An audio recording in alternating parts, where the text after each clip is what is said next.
Jai Hind students, Jai Hind all of you.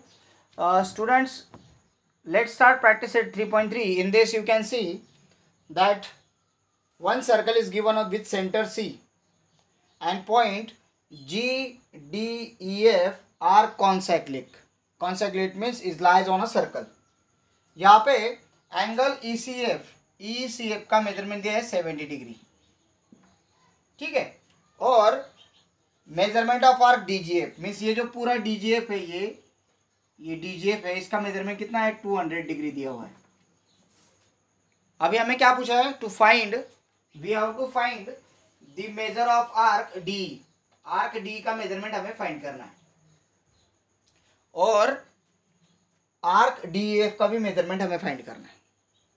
अब यहाँ पे क्या करना है वो पहले समझ लेते हैं। देखो जो पूरा सर्कल होता है वो पूरा सर्कल का मेजरमेंट होता है 360 degree.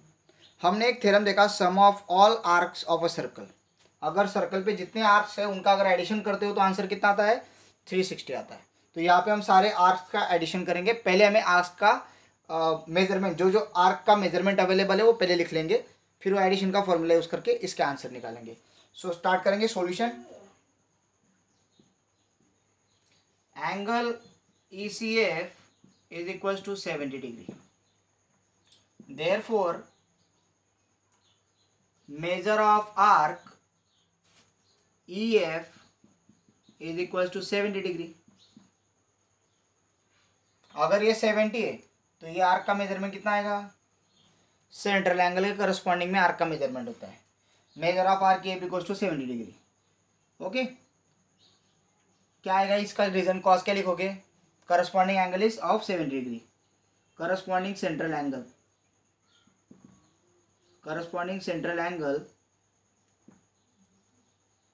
is 70 degree.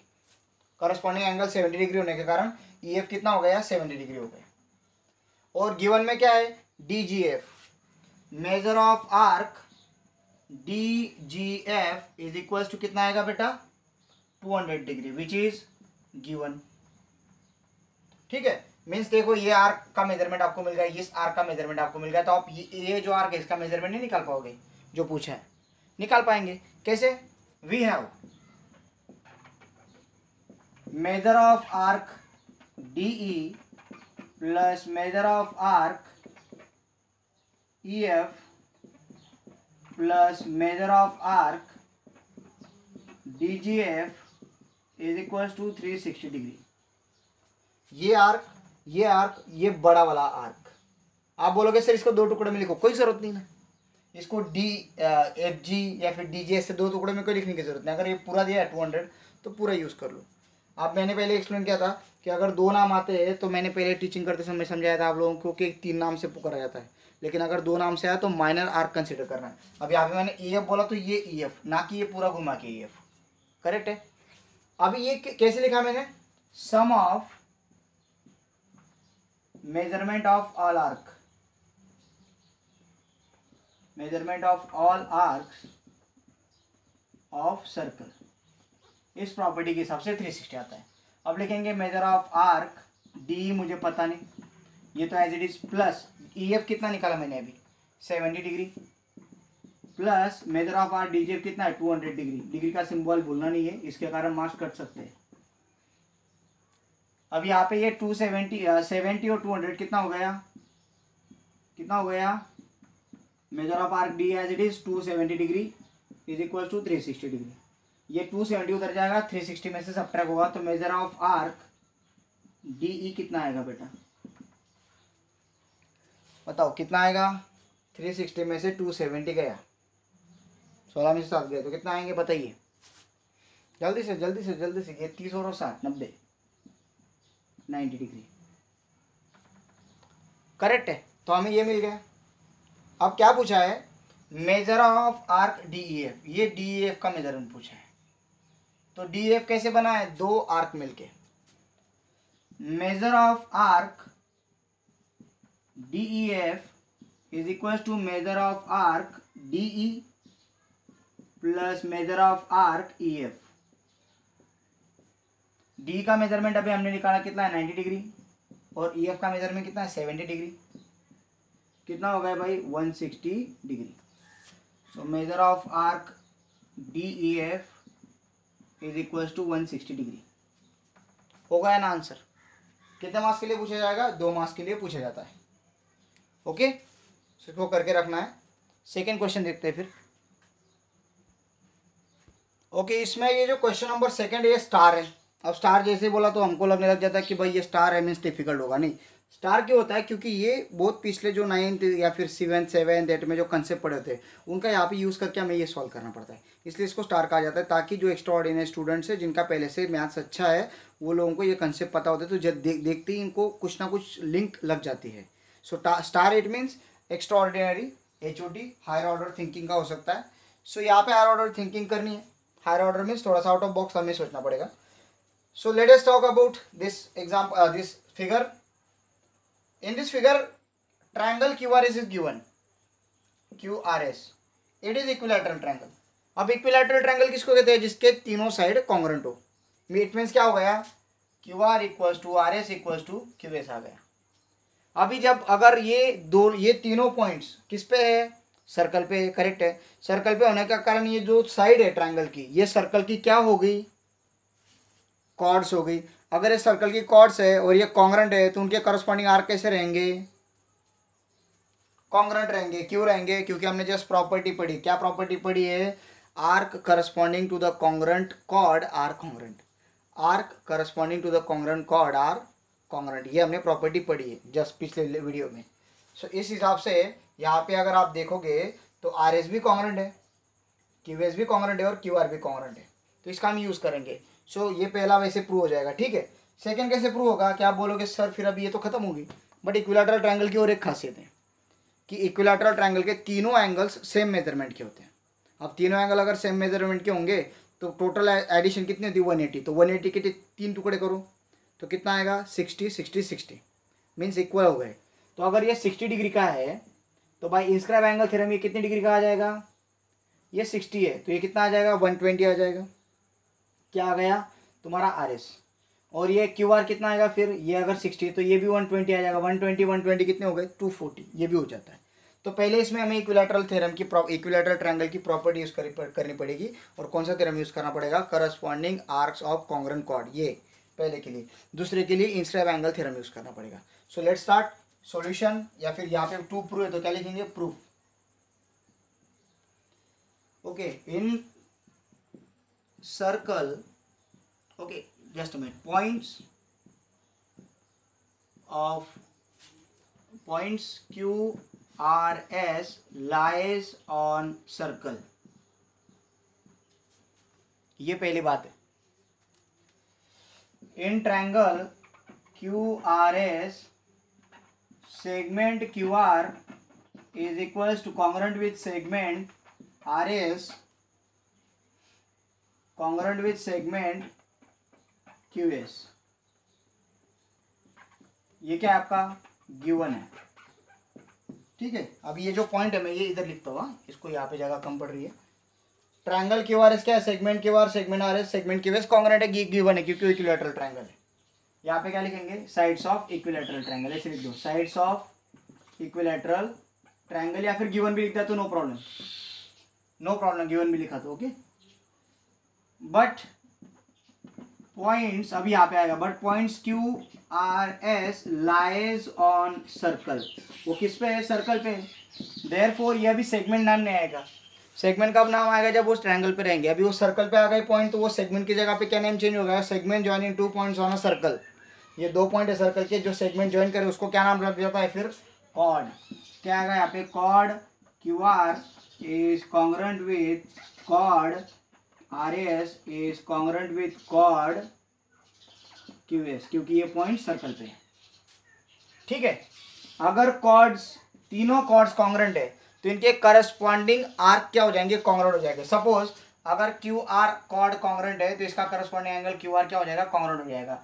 Therefore arc QR is congruent with arc RS is congruent with arc QS। क्या लिखोगे आप? corresponding arcs of congruent chord, ये आपको लिखना ही पड़ेगा, ये फिक्स है। Corresponding arcs of congruent chord, congruent chord के करस्पॉन्डिंग आर्क होने के हिसाब से वो कॉन्ग्रेंट हो गए। तो पहला प्रूव हो गया, ठीक है। ये मेरा था first which is hence prove. Now let's start second. Second में अगर देखोगे so triangle Q R S is equilateral triangle. कौन सा ट्रायंगल है वो? Equilateral triangle. Therefore angle Q is equal to angle R is equal to angle S equal to 60 degree. 60 degree आ रहा है, करेक्ट है। इट मीन्स अभी इधर आ रहा हूं मैं, इधर से, यहाँ पे जगह कम है। So angle Q, angle R और एंगल एस 60 डिग्री है। देयरफॉर अभी हमें क्या निकालना है? क्यू आर एस निकालना है। तो उसके बारे में देख लें। क्यू आर एस कहाँ पे? देखो ये दिख रहा है Q R S, Q R S. ये जो क्यू आर है ये कौन से एंगल में आ रहा है? इस एंगल में आ रहा है। कौन सा एंगल है? एस। तो हमें यहाँ पे एस की जरूरत है। और ये जो आर एस है ये किस में आ रहा है? क्यू में। तो हमें किसकी जरूरत है? क्यू में। हमें आर की जरूरत है क्या? नहीं। तो हम सिर्फ क्यू और एस के बारे में बात करेंगे। अभी क्यू को फुल फॉर्म में लिख लेते हैं। तो क्या आएगा? Angle R Q S is equal to 60 degree. Angle R Q S equal to 60 degree. तो ये अगर 60 डिग्री है तो इसमें इंस्क्राइब होने वाला ये आर्क, देखो इसमें इंस्क्राइब होने वाला ये आर्क कितने डिग्री का हो जाएगा? Therefore measurement of arc R S is equal to 120 degree. Why? Inscribed angle theorem.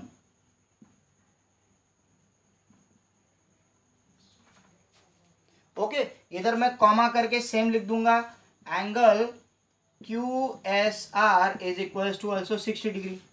ये क्यू एस आर मीन्स ये भी कितना होगा? 60। तो ये है आर्क, कौन सा? Measurement of arc Q R is equal to कितना आएगा? 120 डिग्री। ये अगर 60 तो कितना होगा? 120। तो ये दोनों कैसे मिले मुझे? इंस्क्राइब एंगल थ्योरम के हिसाब से मिल गए। अब मैं फाइनल स्टेज पे हूँ, तो मुझे क्या निकालना है? Measurement of arc Q R S. वो कितना होना चाहिए? 240। तो measurement of arc Q R S कैसे बनेगा? Measurement of arc Q R plus measurement of arc R S. तो क्यू आर और आर एस कितने? 120 डिग्री प्लस 120 डिग्री कितना हो गया? 240 डिग्री। 120 240 डिग्री। ओके, कुछ प्रॉब्लम है इसमें? ये समझ में आ गया? तो इस तरह से हम इसका मेजरमेंट निकाल सकते हैं। ये भी कितने मार्क्स के लिए पूछा जाएगा? 2 या फिर 3 मार्क्स के लिए पूछा जा सकता है, क्योंकि थोड़ा सा स्टार होने के कारण 3 मार्क्स के लिए पूछा जा सकता है। इसमें गिवन टू प्रूफ भी आपको लिखना पड़ेगा, या फिर वो दिया रहेगा, लेकिन आपको ये मेथड के लिए आपको मार्क्स मिलेंगे, क्योंकि आपको यहाँ पे ये लिखना है, यहाँ पे ये लिखना है। So you will get marks 2 और 3। So let's go for next. तो अभी यहाँ पे क्वेश्चन ऐसे आता है कि सर इंस्क्राइब एंगल थ्योरम तो अब तक पढ़ा नहीं और आपने इसमें यूज़ भी कर लिया क्वेश्चन नंबर 2 में। तो बेटा जब आप एग्जाम में जाओगे तब आप इसका यूज़ कर सकते हो, क्योंकि वहाँ पे ऐसे थोड़ी है कि ये टॉपिक पिछला था, ये टॉपिक आगे डाल दिया। You are free to use any method of tension. वहाँ पे ऐसा रूल नहीं है ये टॉपिक आगे पढ़ाया था फिर तुमने पिछले एग्जाम्पल में डाल दिया, ऐसा कोई कंपलसरी नहीं है। तो ये अल्टरनेटिव मेथड थी। और एक मेथड, अगर आपको इंस्क्राइब एंगल पता ही नहीं है, इंस्क्राइब एंगल थ्योरम पता ही नहीं, तो अल्टरनेटिव मेथड क्या आएगी? तो हमें क्या करना पड़ेगा? जो हमने फर्स्ट प्रूव किया है, chord Q R, chord R S, chord Q S, इसके कारण हमारे arc Q R congruent with arc R S हो गए थे, congruent with arc Q S हो गए थे, याद है क्या? तो इसको मैंने यहाँ पे मैंने फर्स्ट कंसिडर कर लेना है। अल्टरनेटिव प्रूफ बोल रहा हूँ मैं, किसके लिए? इसके लिए 240 दिखाने के लिए। अगर ये कॉन्ग्रेंट है तो इट मीन्स ये तीनों आर्क्स का मेजरमेंट कितना आ जाएगा? सेम आ जाएगा। सो मैं क्या लिखूंगा यहाँ पे कि arc Q R is equal to arc R S is equal to arc Q S is equal to X consider किया। मैंने क्या कंसिडर किया? एक्स। अगर ये एक्स है तो ये तीनों आर्क्स का मैं एडिशन करूंगा अभी। So arc Q R plus arc R S यहाँ पे कंसिडर कर लिया मैंने। Arc R S plus arc Q S equals to 360 degree. क्यों 360? Sum of all arcs of circle, circle के सारे आर्क्स का सम कितना आता है? 360 आता है। बट इनका सारे का आंसर मैंने क्या कंसिडर किया? एक्स। तो इसकी जगह पे क्या आएगा? एक्स। इसकी जगह पे क्या आएगा? एक्स। इसकी जगह पे क्या आ जाएगा? X equals to 360 degree. तो एक्स प्लस एक्स कितना हो गया? 3x equals to 360 degree. तो ये 3 इधर जाएगा, तो x equals to 360 degree divide by 3। तो x इक्वल्स टू 3 से 360 को डिवाइड कर तो कितना मिलेगा? 120 डिग्री। इट मीन्स ये आर्क का मेजरमेंट कितना होगा 120 और इसका भी कितना होगा 120 होगा। तो what we will write here, अभी यहाँ पे जगह कम है तो मैं यहाँ पे लिख रहा हूँ, अल्टरनेटिव प्रूफ इसलिए बातें कर रहा हूँ। तो ये सारे क्या होगा 120, ये therefore arc Q R is equals to arc R S is equals to 120 degree. So therefore measure of arc Q R S is equals to measure of arc Q R plus measure of arc R S. So कितना आएगा 120 degree plus 120 degree is equals to 240 degree. तो और एक ये alternative method है, ठीक है, और एग्जाम में आप दोनों यूज़ कर सकते हो, इंस्क्राइब करो ये करो, दोनों एप्लीकेबल है। नेक्स्ट देखते हैं अभी। ओके स्टूडेंट्स, तो यहाँ पे ये 3rd नंबर का एग्जांपल है प्रैक्टिस सेट 3.3 का। यहाँ पे क्या दिया है, chord A B is congruent with chord C D. Chord A B chord C D के साथ कॉन्ग्रुएंट है। अभी जब दो कॉर्ड अगर कॉन्ग्रुएंट दिखा दे तो ऑब्वियसली कौन सा प्रॉपर्टी आएगा, corresponding arc of congruent chord. Congruent chord के करस्पॉन्डिंग आर्क्स कॉन्ग्रुएंट होते हैं, याद रखो। तो ये प्रॉपर्टी का यूज करना पड़ेगा हमें। ओके अभी हमें क्या दिखाना है, आर्क ए सी, ये जो आर्क दिख रहा है ए सी और आर्क बी डी कॉन्ग्रुएंट ऐसे हमें प्रूव करना है। तो स्टार्ट करते हैं फिर। बहुत शॉर्टकट प्रूफ है इसका, बहुत छोटा सा प्रूफ है। आप लिखोगे इन सर्कल, यहाँ पे सेंटर वगैरह कुछ नहीं दिया है, chord A B congruent with chord C D which is given. अगर कॉर्ड ए बी कॉन्ग्रुएंट है उसका करस्पॉन्डिंग आर्क ये है तो ले लो, therefore arc A C B is congruent with, अगर सी डी कॉन्ग्रुएंट है तो इसका corresponding arc C B D, arc C B D Q corresponding arcs of congruent chord. Congruent chords के करस्पॉन्डिंग में ये आर्क है इसलिए ये भी क्या हो गए, कॉन्ग्रुएंट हो गए। अब ये ए सी बी को मैं ऐसे लिख सकता हूं, arc A C plus arc C B is equals to arc C B plus arc B D. यहाँ पे आर्क सी बी सेम आए, अगर इसको मैं इधर सेंड करता हूँ तो कट हो जाएंगे। क्या बचा, arc A C is equals to arc B D and they lie in a same circle. अगर उनका मेजरमेंट सेम है और सेम सर्कल में तो therefore arc A C is congruent with arc B D. इनका ये इक्वल है arc, but ये कॉन्ग्रुएंट कब होंगे, जब वो सेम सर्कल में होंगे। तो इक्वल है and they lie in a same circle, that is why they are congruent. Hence prove हो गया भाई। आपको सिर्फ ये आर्क कॉमन लेना था, आ गया ना, इसका ये कॉमन आता है इसमें और इसमें भी ये कॉमन आ रहा था इसलिए ये उड़ गया। शॉर्टकट प्रूफ है, 1 मार्क्स 2 मार्क्स के लिए पूछा जाएगा, एक ने, और गिवन ट्रू प्रूफ भी आपको लिखने के लिए बोल सकते हैं। So did you understand, hope you enjoyed the period. देखो स्लो चलने का तरीका मैंने पहले बोला था, स्लो चलेंगे इस चैप्टर में तो बहुत डीप में समझेगा, जितना फास्ट चलेंगे जितना जल्दी जल्दी खाएंगे खत्म हो जाएगा। थ्योरम है, टेंजेंट करो, साइक्लिक क्वाड्रिलेटरल करो, इंस्क्राइब एंगल थ्योरम करो, ये 3 थ्योरम VVIMP है। बाकी ये प्रॉपर्टीज छोटी छोटी प्रॉपर्टीज जहाँ लगेंगी करनी है। ओके सो ये प्रैक्टिस सेट आपको आना ही चाहिए, 3 एग्जाम्पल है सिर्फ। Okay so thank you, have a great day. Comment करना मत बोलो भाई, बाकी लोग कमेंट नहीं कर रहे तो मैं तुम्हारी अटेंडेंस नहीं लगाऊंगा। अभी 2-3 दिन के बाद मैं अटेंडेंस सेंड करूंगा, उस टाइम नहीं चिल्लाना है सर हमारी अटेंडेंस नहीं लगी। No excuse. Thank you, have a great day.